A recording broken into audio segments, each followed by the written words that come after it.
The Hershey Company has experienced positive impacts from incremental merchandising placements, leading to improvements in convenience store trips.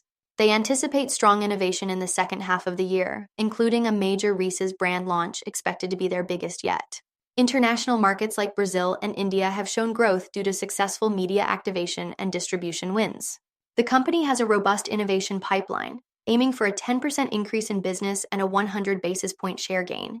They are proactive in addressing potential regulatory changes, such as natural coloring, and feel confident in their ability to comply with upcoming regulations. The iconic chocolate company had $10.75 billion in revenue over the past year. Despite its well-known brand influencing purchasing decisions, finding incremental growth has been challenging due to its large scale and penetration of most markets. In the last 3 years, Hershey's sales grew at a 4.8% compounded annual growth rate, while this quarter it reported a 13.8% year-over-year revenue decline.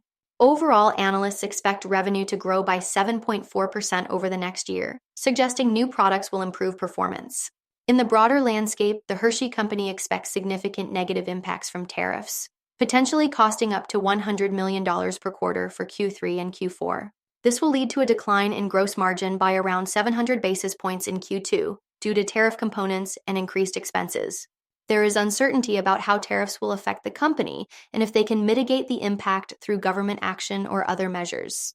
Hershey's CFO, Stephen Voskuil, mentioned that the company may face an impact of up to $100 million per quarter for Q3 and Q4 due to tariffs. They are working on strategies like productivity, pricing, and sourcing changes to mitigate these impacts. Despite current challenges, Hershey still plans to achieve earnings growth in 2026 by executing mitigation actions later this year. The company expects low single-digit growth in everyday chocolate and aims for growth in the non-seasonal chocolate business with strong innovation. CEO Michelle Buck stated that they are focusing on innovation and acquisitions in healthier snacking segments to align with consumer preferences, and Hershey is seeing strong growth in international markets like Brazil and India due to media activation and distribution wins. For more on Hershey and other companies, follow Ascencore. Thanks for watching and have a nice day.